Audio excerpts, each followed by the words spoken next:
Surigao, DXKO Cagayan de Oro, DXXX Zamboanga, DXKD Dipolo, DXKT Davao, DXDX General Santos, RPN Radio Philippines Network.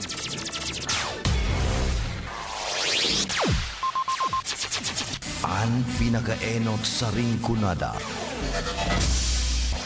Puon kay do sa gungunyan. Minaanduyog sa baga namamanwaan. Katuwang para sa kauswagan. Sa mga bareta, patas. Sa impormasyon, public service, enot ka. Malalaoman, katotohanan ang sinasarigan. Inina ang bagong Radyo Ronda. DZKI Iriga Radyo Ronda. Ang maugmang kairiba. Madya na! The following program is a paid broadcast. Any comments, views, and opinions expressed therein are those of the speakers himself and does not necessarily reflect those of the management and staff of this station. Bareta Aksyon, asin informasyon, sari-sari, halo-halong bareta na napapanahon, aksyon na dapat inuton, asin mga informasyon na pwedeng pakinabangan kan mga namamanwaan. Bareta Aksyon, asin informasyon, ngunyan sa indo ng madadango kada Lunes hasta Biyernes, alas 5 hasta alas 6 ng paghahapon, digdi sana sa indong pinagkakatiwalaan na istasyon, Radyo Ronda, DZKI Iriga. Kaiba ang sa indong lingkod, Elma de Lima Gaspe. Laila de Lima, ating ibalik ang hustisya at pag-asa laban. Laila, Laila de Lima, ating ipanalo ang laban ng Pilipino. Nais natin ang liwanag ng bukas, tayo na't lumaban, ibalik ang hustisya. Nais natin sumulong ang bansa, tumindig, kumilos, lumahok at magpasya. Laban, Laila, Laila de Lima, ating ibalik ang hustisya at pag-asa. Laban, Laila, Laila de Lima, ating ipanalo ang laban ng Pilipino. Laban, Laila, Laila de Lima, ating ibalik ang hustisya at pag-asa. Laban, Laila, Laila de Lima, ating ipanalo ang laban ng Pilipino. Laban, Laila, Laila de Lima, ating ibalik ang hustisya at pag-asa. Laban, Laila, Laila de Lima, ating ipanalo ang laban ng Pilipino. Laban, Laila, Laila de Lima, ating ibalik ang hustisya at pag-asa. Laban, Laila, Laila de Lima, ating ipanalo ang laban ng Pilipino. Ang tunay na pagbabago, walang patayan at paggagancho, maayos na sitwasyon, maunlad na nasyon, inuuna ang bansa, hindi China o ganansya, nakapwesto sa gobyerno, dapat hindi dorobo. Laban, Laila, Laila de Lima, ating ibalik ang hustisya at pag-asa. Laban, Laila, Laila de Lima, ating ipanalo ang laban ng Pilipino. Nais natin ang liwanag ng bukas, tayo na't lumaban, ibalik ang hustisya. Nais natin sumulong ang bansa, tumindig, kumilos, lumahok at magpasya. Laban, Laila. Okay, good afternoon, good afternoon, good afternoon, good afternoon, and good afternoon na maulan-ulan. It is not really good afternoon because due to this typhoon, it is talagang raining, heavy rains na tayo. So, mga apektado ni Odette, dumami pa bago ang landfall according to Pag-asa. Pagbagsak ni Uran, naging ulang sa enot na simbang gabi. Kaso, bagong amay na aga. Ayan po. Omicron nakapasok na sa Pilipinas na 2 kaso natukoy na. I thank you at mabuti naman at natukoy na initag. Parang hindi tayo kakaba-kaba kung sa ini nagliliwaliw ng 2 ining carrier. Pero sana naman they have to makarecover sinda. Yan po, na mauran-uran, nakakadiklong-diklong po. Ang mga driver, ingat-ingat po kita, mahal naso na maray ang kalye. Very slippery. The streets are so slippery. Ayan, may English ako because ito na may naka-live na sa akin si Rahider Komar is watching right now. From where are you, Rahider Komar?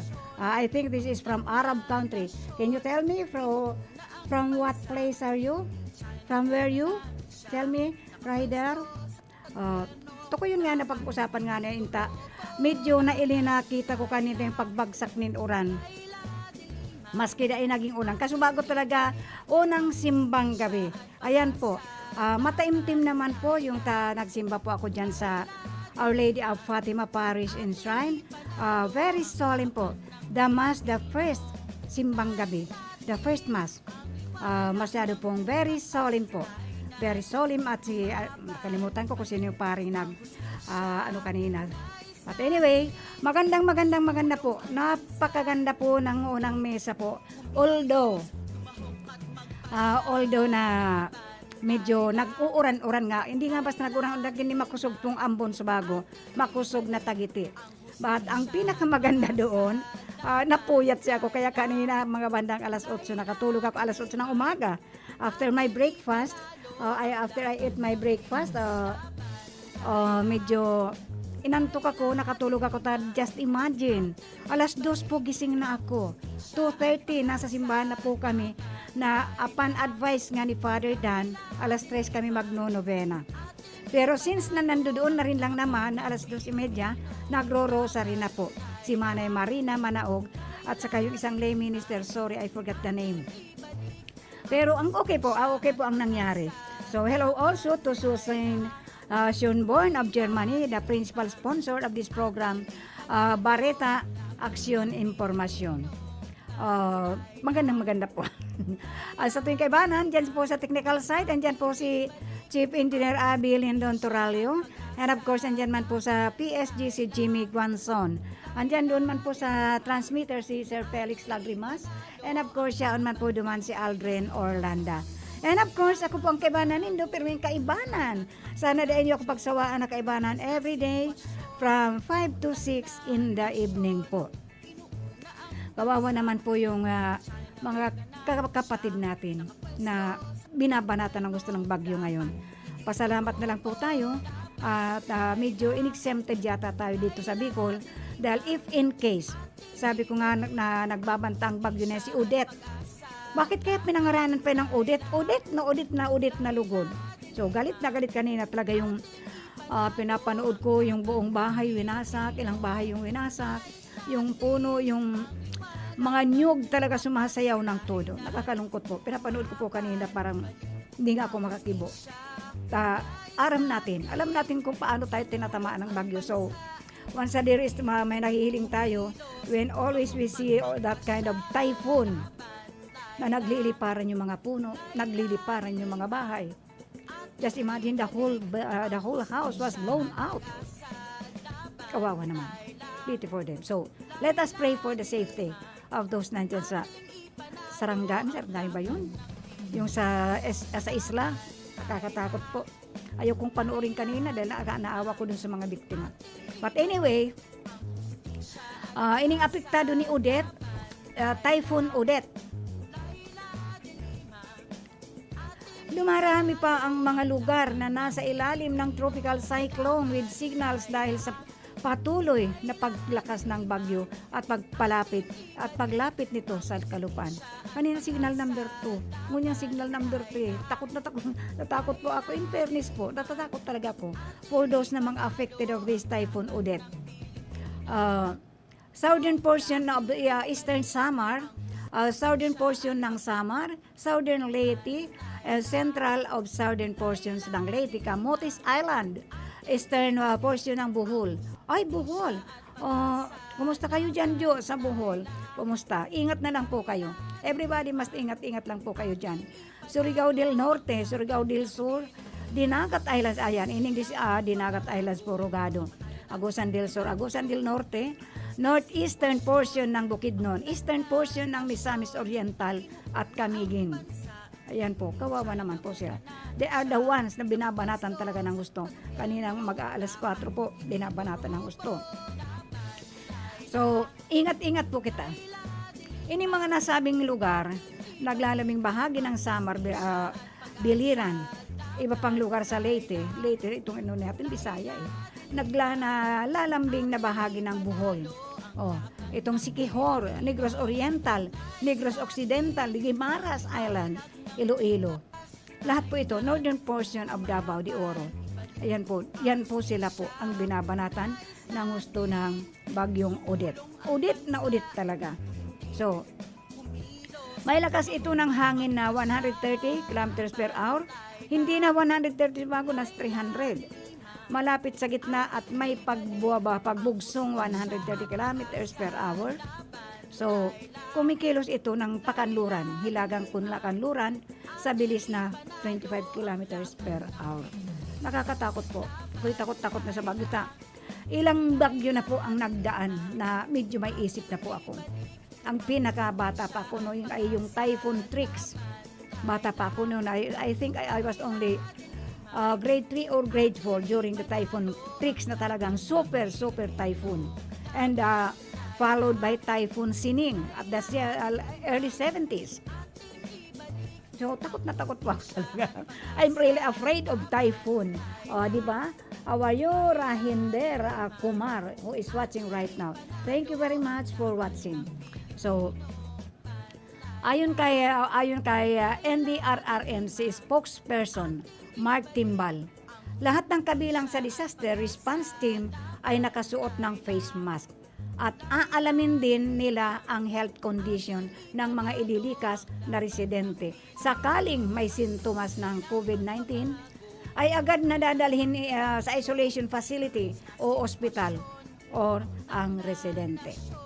Maliban dito, maaari ring magsasagawa ng rapid testing ang local government units, LGUs, sa evacuation centers upang agad maiwalay ang may sakit, tanging isang pamilya sa isang kwarto o modular tent ang papayagan upang matiyak ang physical distancing.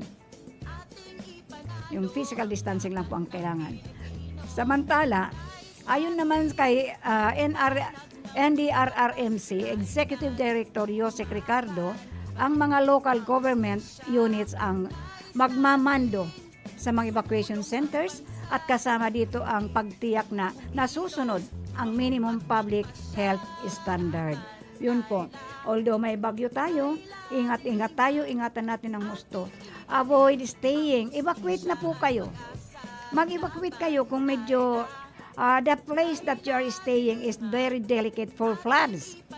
Floods and yung rainfall na sobrang pag-ulan po. Kung isa akala na nasa paanan kayo ng mountains na mga bukid-bukid, evacuate na po kayo. Mahirap po kung mabiktima tayo.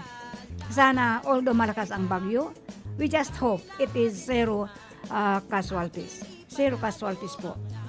So, libong-libong pasahero din po yung stranded. There are so many passengers who are stranded sa mga sasakyang pandagat. Ang mga stranded sa iba't ibang pantalan sa bansa kasunod ng pagpasok ng bagyong si Odette. Sa ulat ng Philippine Coast Guard, nasa 1,606 pasahero po, super at cargo helpers ang naiipit sa mga pantalan.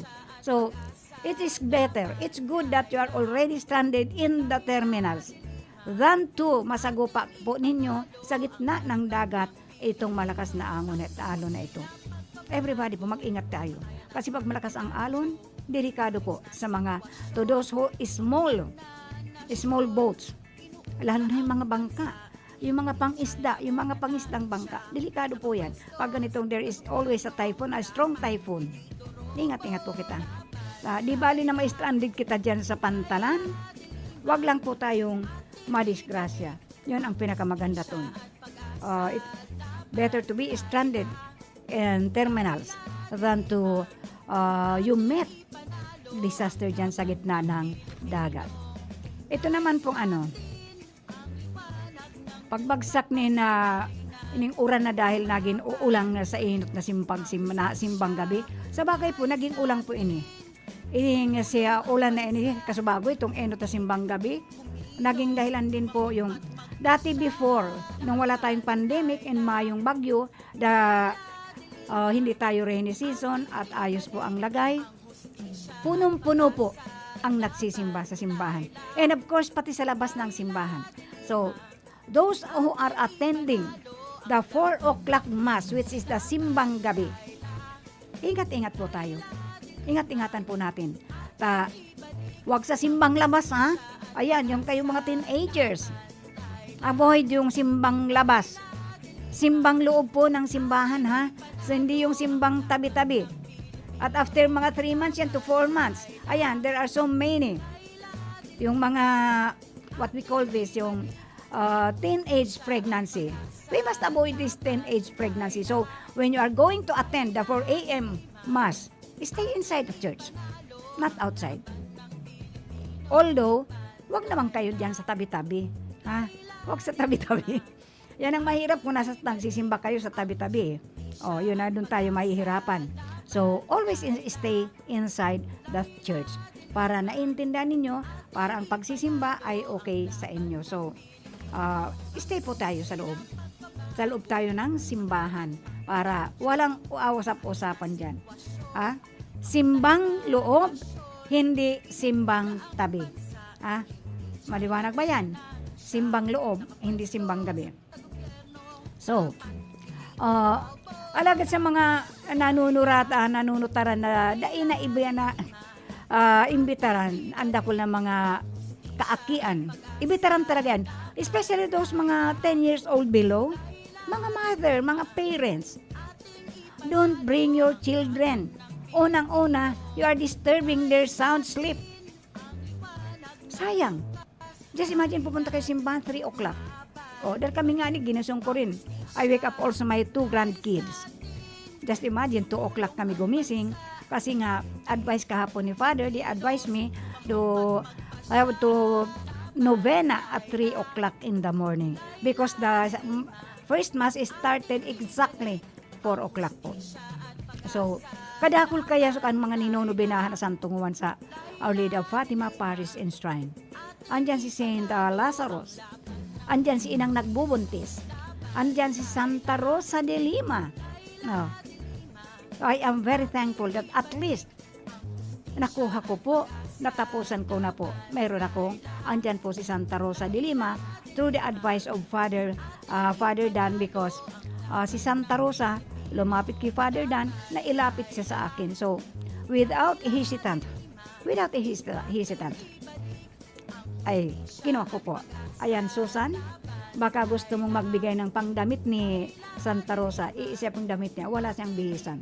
Dadalhin ko, tapos na yung novena sa kanya kasubago, the 9th novena, at kapiestahan ni Ina ni Santa Rosa bukas, December 17, second simbang gabi. So, ako po, sana si Babet, mahingaan ko ng damit si Babet. Mahal pala ng Babet, mahal pala magpaano ng damit ng Santa. Dati kasi nagbibigay lang ako ng tela doon sa Santa Magdalena, dyan sa San Vicente Baaw. Dahil di naman sila nanghihingi sa akin. Kusang loob ko yung ibinibigay. Pero nagbibigay kasi ako tela. Pero what I've learned, ining damit pala ni Santa Rosa ay super mahal. Isang Dominican po, si Santa Rosa de Lima. What I thought before, si Santa Rosa is Lima. No, ano pala siya? Santa Rosa de Lima talaga. De Lima. From, ano ba ito? Saan nga ito na? I forgot na naman. Nakaitumpo siya, pero magayon. Nagpaparaparamdam pa sa akin, the first day na nag-novena ako sa kanya, the first novena, pagtukaw ko po talagang lilingaling ako. May milagro siya sa ako. Sabi ni Father, tuwang-tuwang dahil ang bango, yung bango na napaamoy ko na hindi ko alam kung what kind of smell is that. Napakabango. Lingon ako ng lingon dahil akala ko may katabi ako, may kaano ko sa likod. Wala naman akong katabi doon sa upuan dahil ang social distancing nga sa Our Lady of Fatima talagang sobra. Sa isang upuan, dalawa lang. Maski kasubangging first novena, talaga pong ang social distancing. We observe the social distancing through using our face mask and social distancing. Sino nga? Ay, belated happy birthday pala kay Manay Salome di Maiwat Katimbang. Manay Umi, sorry, di ako nakapunta sa birthday mo. But anyway, it is okay. Okay lang. Sa lahat-lahat na nag-celebrate ng kanikalindang birthday today, happy birthday. I wish you all the best. But of course, always in good health. Ang programang ito, hello to my love, James Wally Osas. Good evening, my love from Nigeria. And of course, hello to Senator Laila de Lima, Kisosain, Sionborn, and of course, ki Ochi de Lima. Ochi, always extend my regards to Senator Laila de Lima. Be strong and always good health. Hello also to Kagawad Mel Nandade Robles Morallo, and of course to Botchokoy Rex Oliva, and kay Rodolfo Jepoetino. And of course, ining Zinsino Balance Oil na ipinopromote ko po ini. Zinsino Balance Oil. Magayon po ini sa tuyong mga kalusugan. Sayang di ko nadala kasi yung mga babasahan ko sana kung ano ang dala sa tuya sa kaining Zinsino Balance Oil Plus na ini sa tuyang kalusugan. But anyway, unti-unti po, dumadami na po. Pero sad to say, di ko po gaanong na-aksyonan dahil sa ining linggo na ito, kadakol kan sa mong mga okasyon, kadakol kan sa mong mga obligasyon na ginigibo. Ang sana nga ni, sa aga nga ni, medyo kami, may team building kami. Bumabagyo na, magti-team building pa kami. Pero okay lang yun. At least, makakaraos na kami sa Sabado, igwa pa rin. Yung sa Federation po ng mga barangay secretaries. Pero, siin ang lakat naman. So, at ito pa manini si Anthony Buboy and Belet Robles Morallo. And of course, kan Cheryl Beauty Salon, through the management of Cheryl and Tuding Castro Verde Aquiler. Kumusta man po dyan sa Mama Betty's Farm, Mading Marisol Bundal, kumusta po? And of course, sa Lazarus Bar and Water Refilling. Sila po ang mga nagpapatatag kaining programang ining Aksyon Bareta, Aksyon Impormasyon. Hello also to Tess and Marvin Gonoan Razon of Saranghe Motor Parts and Services. And also, good evening to Architect Saludo and family. And of course, kay Engineer Steve and Edith Andalis. Also, hello to Congresswoman Jo Salfortuno. And kay Ate Marie. Again, to all those mga birthday celebrants ngayon, happy birthday to all of you. Ang magagastos sa damit, it will cost up to 6,000, 8,000. Yung nakasuot sa kanya ngayon, it is 6,000. I just know kasi, di ko ganong naintindihan kasi nung tinanong kung may kausap ako. Pero sabi ni Teacher Ritchie, 6,000 to 8,000. Pero bahala na. Wag naman yung masyadong bongga. Maganda kasi, si Santa Rosa de Lima kasi po isang Dominican pala siya. Pero I am very proud na ining nako nag-ano sa kong santa na ini. Si Santa Rosa de Lima is the second patroness pala siya ng Pilipinas. Ang first patroness natin ay si Immaculate Conception, the first patroness of Pilipinas. Si Santa Rosa is the second. So panay paano nung sa una talaga yung ang bango talaga niya. Laging pinapaano niya sa akin ang bango. Hindi ko alam kung saan nanggagaling ang bango. So sabi ni Father Dan Aguilar, nagpaparamdam sa imo na tuwang-tuwa siya at kinuha mo siya. So, yun na yun. Hinanyugon ta nga ni ining ibang ano, engineer, ano yata tayo? Okay. This time check is brought to you by Senator Leila de Lima.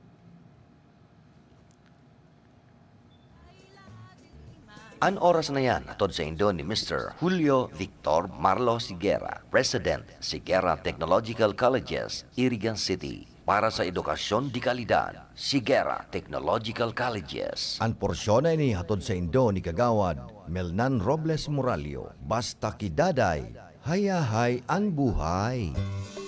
Loren Legarda po. 18 years akong senador at nagsulong ng mga batas na nakakatulong sa mga nangangailangan. Free college education law. Para sa aming edukasyon. MSME law. Batas para sa aming kabuhayan. Climate Change Act. Mga batas para sa kalikasan at climate change. Mga batas na ginawa ko na napapakinabangan ngayon. Sana makatulong pa ako sa mas marami. Loren Legarda. This is a paid advertisement. Ringo Honasan po. Sa pagbangon ng mga Pilipino, saludo ako sa mga taong patuloy na humaharap sa hamon ng pagbabago. Bilang isang ina, handa akong gawin ang lahat para sa kaligtasan ng aking mga anak. Pandemya man, tuloy pa rin ang serbisyo para malinis ang kapaligiran. Serbisyong publiko para sa kaligtasan ng lahat. Sa panahon ng krisis, ikaw, ako, magtulungan tayo. Ringo Honasan po. Saludo ako sa Pilipino. Nanlalabo na ba ang inyong mga paningin? O kailangan mo ng proteksyon laban sa radiation? Ano pa ang hindi hintay nyo? Pumunta na sa The Vintage Optical. Ang optical para sa lahat. Visit us at the ground floor, Gaisano Capital, Barangay San Roque, Irigan City. We offer free computerized eye examination. Free frame. Lente lang ang babayaran. Starts at 999 complete eyeglasses with anti-radiation lens. The Vintage Optical, the widest selection of optical signature frames and sunglasses. The Vintage Optical, ang optical para sa lahat.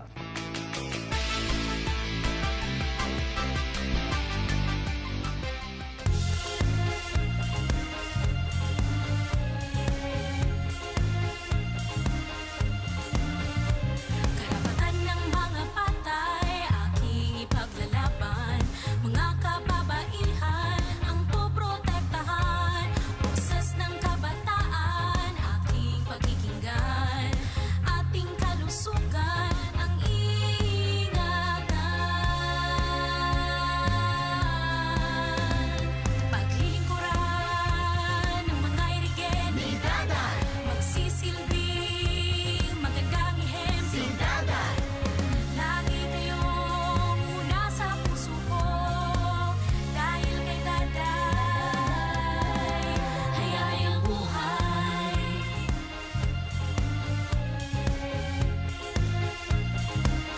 Marami nang natulungan at namangha sa galing at bisa ng iBerry. Ako nga pala si Nestor Libita, 40 years old, taga din sa Batangas City. Ay, ang problema ko talaga ay ang aking paningin at talagang malabo, lalo na pag ako nagdadrive sa gabi.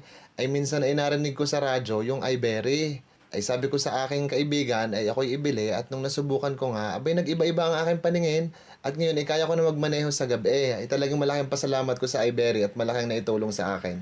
Mabibili sa Mercury Drugstore at sa inyong mga suking butika.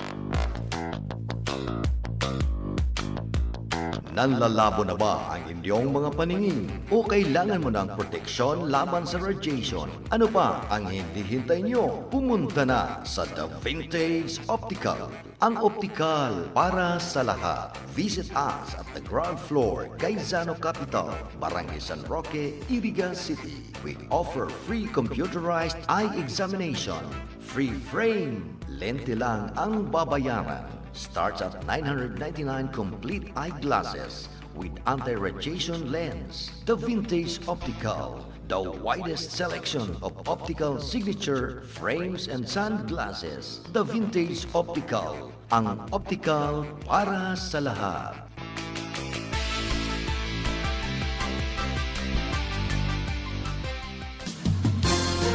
Bareta, aksyon, asin informasyon, sari-sari, halo-halong bareta na napapanahon, aksyon na dapat inuton, asin mga informasyon na pwedeng pakinabangan kan mga namamanwaan. Bareta, aksyon, asin informasyon. Ngunyan sa Indo ng madadango kada Lunes hasta Biyernes, alas 5 hasta alas 6 ng paghahapon. Digdi sana sa Indong pinagkakatiwalaan na istasyon, Radyo Ronda, DZKI, Iriga. Kaiba ang sa Indong lingkod, Elma de Lima Gaspe. Laila de Lima, ating ibalik ang hustisya at pag-asa. Laban, Laila. Laila de Lima, ating ipanalo ang laban ng Pilipino.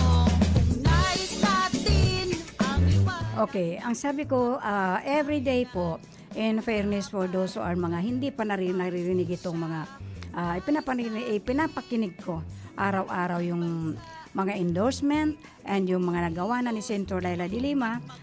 Araw-araw po, ipapadinig ko ito sa inyo para in fairness for those who are na hindi pa naintindihan kung ano at talaga ang ginagawa ni Senator Laila de Lima na although nga siya ipinakulong po siya, hindi po siya basta lang nakukulong, kundi talagang tuloy-tuloy po ang kanyang trabaho. Nagtatrabaho po siya. So, tuloy-tuloy po. Marami po siyang nagagawang Republic Act, itong mga Republic na Act na ito. Kaya lang, inutunta nga ni ining endorsement ni manangog nito tayo. Siguro ang sarong tao na may pangaran po, dakulang tao siya, may sinasabi sa lipunan, ay hindi po mag-endorse kay Senator Laila de Lima kung hindi siya kabisado nitong taong ito. Okay, inanyugon po natin siya. Kay Senator Laila de Lima. Si Senator Laila, ang tanging dahilan kung bakit siya nasa kulungan dahil isa siya sa pinakauna at pinakamatapang na tumindig laban sa patayan. Ipinaglalaban niya ang buhay at karapatan ng mga Pilipino. Ipagpapatuloy niya ang laban na ito sa susunod na Senado. Karangalan kong mapabilang sa hanay natin si Senator Laila. Kay Senator Laila de Lima, may hustisya. Ibalik ang hustisya. Ipanalo natin ulit si Senator Laila de Lima. Lahat ng kailangan natin sa isang mahusay na senador nasa kanya. Tapang, check. Galing at husay, check. Sipag, check. Paninindigan, double check. #Lailaban tayo kasama si Senator Laila de Lima. Okay, yan po ang mga endorsement ni siya running for VP.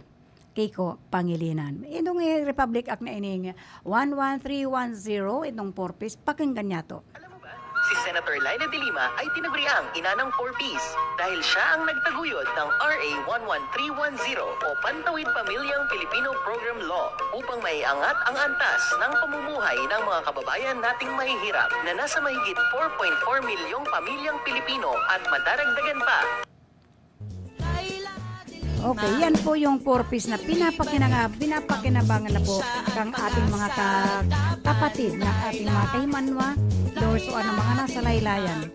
Yan po ang 4-piece na maski na po maliit na halaga lang. Pero napipakinabangan po ini ng gusto kan sa tuyang mga nasa laylayan. So, ini pong 4-piece na ito, pantawid pangkabuhayan ng ating mga kababayan. Principal sponsor po si Senator Laila de Lima. Habang ay ng sarong iniya, pakinggan din natin. Si Senator Laila de Lima rin ang nagsulong ng RA 11350 o National Commission for Senior Citizens Act. Dagdag benepisyo at pagtuon ng pansin sa mga pangangailangan nila lolo at lola. Ilan lamang yan sa mga kapaki-pakinabang na batas na naisulong dahil kay Senator Laila de Lima. Sa mahigit 5 taon ni Senator Laila, marami na tayong nagawa. Mas marami pa tayong magagawa. Ayan po ang Republic Act 11350, National Commissions for Senior Citizens Act. Ayan po ang mga kung paano nakakakuha ng mga benefits o mga benepisyo ang satuyang mga senior citizens dito sa ating nasyon. Laban, Laila, Laila de Lima, ating ibalik ang hustisya at Okay, pakinggan pa natin itong isang ito. Republic Act 11291, Magna Carta for the Poor Act. Magna Carta for the Poor Act. Hinan nyo po niya ito. Maraming salamat kay Senator Laila De Lima ang nagsulong ng RA 11291 o Magna Carta of the Poor Act. Sapat na pagkain, pabahay, disenteng trabaho, maayos na edukasyon at kalusugan para sa mga kababayan nating may hirap. Okay, padagos po kita, inipangsarong Republic Act 11315, Community-Based Monitoring System Act. Salamat kay Senator Laila De Lima sa pagtaguyod niya ng RA 11315 o Community-Based Monitoring Systems Act, ang sistemang tutugon sa mga pangangailangan at problema ng mga komunidad at mga barangay. Ayan po, yung mga problema, pati po yung, ang sabi ko kasi sa inyo, ang gabos na pinag-i-sponsoran ni Senator Laila De Lima ay para po sa lahat ng kasaralitan. Ito pong tinatawag nating mga nasa laylayan according to VP Leni Robredo. Mga kapatid natin, mga kababayan natin na nasa laylayan. So, padagos po kita. Laban, Laila, Laila De Lima, ating ibalik ang hustisya at pag-asa. Hello to Bat 6569 and of course Menard Malati, extend my regards to all of us, and of course to Edsel Nene De Lima Esteliena. Thank you, nakapamisa na po ako pero igwa pang natali ko naman inubos. Papamisa ko po yun araw-araw. So ki Ochi De Lima and of course ki Manay Hedy Mirando, kumusta po? And of course to my very own grandkids, Lorenzo Jos Gaspi of Toronto, Canada. And hello also to my only daughter, only son, Dr. Ariel De Lima Gaspi, and of course sa kanyang pamilya, ki Luna, ki Ira, and ki Arwen. Kumusta rin po sa family ni Mary Ann De Lima Gaspi Aselin, si Austin and si Mariana. How are you, my grandkids? And also the family of Elizabeth De Lima Gaspi de la Serna, kay Aaron, kay Irene, and kay Altos. Kumusta po kayo dyan? Ingat-ingat lang. And kay Jewel Mina, Isabel Gaspi, kumusta? Wag naman pala bimasyado, laging nasang-lasang nakapost naman si Jewel Mina. Wag ganon, bata yan. Ang hustisya. And of course, hello to James Wally Osas. Kumusta po? Lima, ating ipanalo ang laban ng Pilipino. Laban, Laila, Laila De Lima, ating ibalik. Basahin ko nga ining dispatch from Krami number 1189, Senator Laila Maestrado De Lima. Congratulatory message to Tinay Palabay of Karapatan for winning the Franco-German Prize for Human Rights and Rule of Law. Ngayong 16 December 2021. China organized. Ini pong mga dispatch na ining binabasa ko po, direct from Senator Laila De Lima po ini. Pero hindi po ito bino-forward sa akin ng kay Laila mismo. Ang staff po niya ang kumukuha. Ang tanging puhunan lang po ni Senator Laila De Lima sa kanyang detention house is no other than ballpen, pencil, and paper po. Ballpen at papel lang po. Wala po siyang iba na doon. The other day, may lumapit na naman sa akin is asking. Na humihingi po ng I just don't know kung ano-ano niya. Gusto niya makausap si Senator Laila De Lima. But sad to say, sabi ko walang ibang nakakausap dyan except yung attorney niya and itong staff niya. Ang bawal na bawal po yung mga ano ko sa kanya ngayon, even the relatives po. Even kami, kahit ako pag nagpunta doon, siguro ang binibigay po, hindi na mismo doon sa detention house niya, nag-i-entertain sa amin. Before yung mga first year noon na pag nakakadalaw ako, nakakarating pa ako doon sa mismong detention house. Pero this time na nung nag-pandemic na, yan, may dahilan sila. Meron na silang certain parang isang kwarto kung saan doon si Senator Laila nag-i-entertain ng kanyang mga tagadalaw na pamilya na lang, kapamilya na lang talaga. At limited to 1 hour. So, ginigipit po talaga siya. Kaya yun ang tatanong ko. Ibalik si Senator Laila, dahil pag nakabalik si Senator Laila sa Senado, ayan po, maninindigan siya ulit regarding the human rights. human rights at pag-asa ng ating bansa. Laila, Laila de Lima, ating ibalik ang hustisya at pag-asa. Laban, Laila, Laila de Lima, ating ipanalo ang laban ng Pilipino. Kung nais natin ang liwanag ng bukas.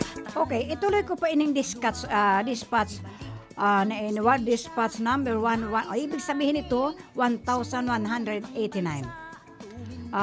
According to Senator Laila de Lima, she congratulated Tinay Palabay for being one of the laureates of the 2021 Franco-German Prize for Human Rights and Rule of Law. Another victory for the human rights community, another huge setback for the fascist regime. Laila, Laila de Lima, ating ibalik ang hustisya at pag-asa. Sunod-sunod na sampal sa mukha ni Rodrigo Duterte ang patuloy na pagkilala ng mundo sa paninindigan ng mga taong walang batas at sinisiraan. Ito po yun. Sinisiraan at inaapi ng kanyang rehimen. Yes, this is very true. We don't have human rights. Walang-wala na po ang human rights natin. Naalis po. Kaya ibalik natin ang human rights, ang hustisya at pag-asa sa ating mga mamamayan. Ang hustisya at pag-asa. Una ay si Maria Risa. Inong mga journalist na ini. Si Maria Risa sa kanyang Nobel Peace Prize. Ayan po, puro sa human rights ang kanilang award. At if I'm not mistaken, tumanggap din ng ganitong award si Senator Laila de Lima. Kung nais nating sumulong. So, ngayon naman ay si Tinay sa kanyang tapang at dedikasyon sa pagtatanggol sa karapatang pantao at hustisyang panlipunan. Ini ang nawala po sa atin. Ini ang nawala.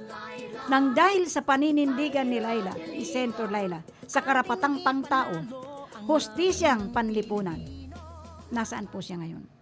Sa pagtatanggol niya sa mga kaliliitan, sa pagtatanggol niya sa kasaragtitan, sa pagtatanggol niya sa karapatang pangtao at hustisyang panlipunan. Eto po, nasaan siya ngayon? She is in her detention house for 5 years na po. Just imagine, she is in the detention house for 5 years. Nawala siyang kasalanan. It is all fabricated cases. Mahirap talaga pag nasa posisyon ka. Makapangyarihan ka. Just imagine, isang senador ipinakulong. Ipinakulong po. Hindi na kulong, ipinakulong. He is not yet vindicated. Hindi pa siya nahusgahan. 3 kaso na po, about sa illegal drugs ang naabsuelto. And 6 na pong fiscally, 6 na pong judge ang nag-inhibit. They don't want to hold. Ayaw po nilang sila ang tumayo sa kaso ni Senator Laila. Why? Bakit? Yan ang tanong. Ating ibalik ang hustisya at pag-asa. So, wag po nating kalilimutan na kung hindi dahil sa pagtatanggol ni Senator Laila de Lima sa EJK of Davao mismo, the killing field sa Davao na which is napatunayan. Kaya doon po galit na galit ang ating presidente kay Senator Laila de Lima. Matapang kasi ito eh. She is the one who is very brave na nanindigan. Maipagtanggol lang po. Maipagtanggol ang karapatang pangtao. Maibalik ang hustisya o maprotektahan po ang hustisyang panlipunan. Na which is ipinagkait pa nga sa kanya ng DOJ. Humingi siya ng pabor para makapaggawa man siya o makapag-record tape record po siya para sa material for campaign. Hindi po pinayagan. Ano bang kasalanan doon? Kandidato siya. May karapatan siyang manindigan uli. May karapatan po siya na kumandidato. Wala po silang makikitang record that will be against to Senator Laila De Lima. Yun nga lang po. Pinaratangan siya ng different kinds of illegal cases without any substance, without any basis. Hindi po ako abogado. Pero kahit paano, nakakaintindi kahit konti. Kayong mga biktima ng drug wars na nagpasama sa mga masasama kuno. Nasaan na yung mga high profile? Yung mga high profile ng yung mga high profile sa Bilibid, yung mga nag-testify regarding sa illegal drugs cases na isinampa kay Senator Laila De Lima. Nasaan na yung mga high profiles na yun? Yung mga pinangakuan na yun. Tumistigo lang, idiin sa kaso si Senator Laila regarding sa illegal drugs. Nasaan na sila ngayon? Nasaan na? Dati na balita, may pumiyok doon sa mga nagtestigo. Na tumayo lang sila, tumistigo sila, idiin si Senator Laila, maaabsuelto sila. But years comes, weeks, months, years comes, hindi sila pinakawalan. Ayan, may pumiyok, may nagsalita. Halata naman po dahil during doon sa persecution sa kanya, sa prosecution. Halata naman po eh. Binabasa nila yung mga testimonial nila. Halatang binabasa at titingin pa doon sa kanilang mga abogado. Paulit-ulit kong sinasabi po, she don't deserve, Senator Laila De Lima don't deserve sa kanyang kaso. Niyurakan, nilapastangan, ibinagsak, inalis yung pagka-honorable niya. Kung yan nagagawa sa isang senadora, nagagawa niyang murahin ang may mga nakaposisyon. Yung mga honorable kung pagsalitan niya, kung pangaralan niya. Kaya kung narinig niyo yung deklarasyon din ni Senator Gordon, tamang-tama po yun. Maayos na sitwasyon, maulad na nasyon. Yung hatanging hangad lang naman ni Senator Laila De Lima ay maipagtanggol. Hasta ngayon, maipagtanggol sa ang karapatang pantao at hustiyas ang hustisyang panlipunan. Nagkaroon na ba ng hustisya? Na ipagtanggol na bagay yung mga tao na biktima ng drug war. Yung drug war na yun. Yun nga hinihintay ko dun, sana may mabiktima noon, may matukhang noon, dadakil malaking isda. Wala eh. Ang lahat ng libo-libong pinatay at napatay puno ay puro mahihirap. Because they don't have the right, they don't have the power na isuko pagtanggol nila ang kanilang sarili. So, mabuhay ka. Tinay ang karapatan. Si Tinay Franco. Si Tinay Palabay. Awarded po siya ng Franco-German Prize for Human Rights and Rule of Law. Another victory po ini ng human rights. Na kulumanlaban po when it comes to human rights. Mabuhay ka, Tinay, ang karapatan at ang buong human rights community. Karangalan ni Senator Laila De Lima na makasama kayo sa laban para sa pagbabalik ng hustisya at katotohanan ng ating bayan. Yun lang po. Sana po, makapag-isip-isip na. Ang iba, pag nagagalit, minumura ang ating Pangulo. Sabi ko, no. Ining mga kaalyado niya, minumura. Sabi ko, hindi dapat. Kasi ang kasama nyo niyan, pag minuran nyo inong Pangulo natin, ay iba nang ang kasama nila eh. Mas lalong lalakas ang kanilang pwersa. So what we did, ang gagawin po natin, ipagdasal natin ang ating Pangulo. Ako hinihiling ko yan. Sa novena araw-araw, inihiling ko.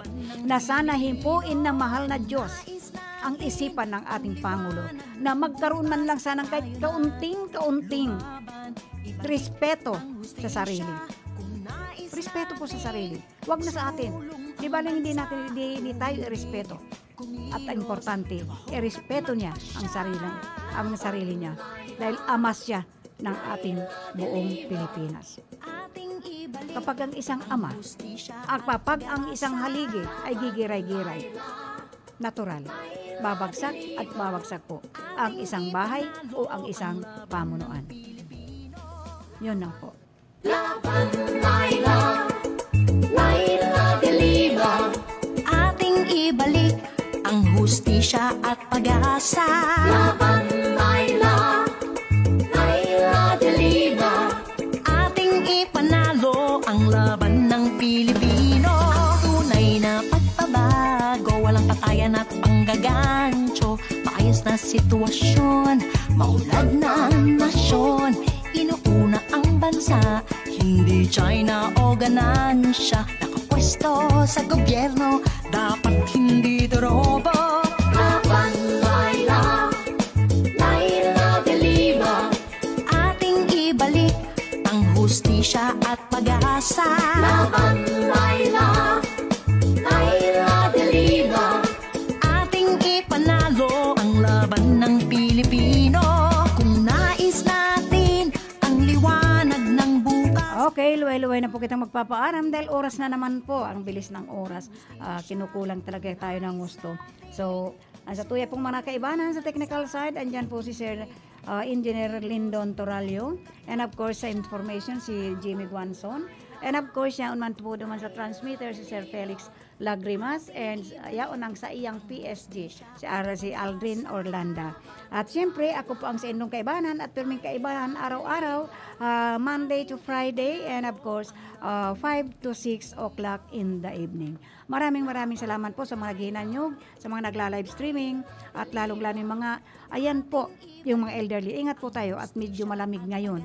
Wag lang po kayong uubuhin, wag kayong tatrangkasuhin para makaiwas tayo sa COVID-19, sa Delta at sa Omicron. Yan lahat COVID-19. Ingat-ingat po kita. God bless us all at sana nasa mabuti tayo lahat ng kalagayan. Maulad na nasyon, inuuna ang bansa,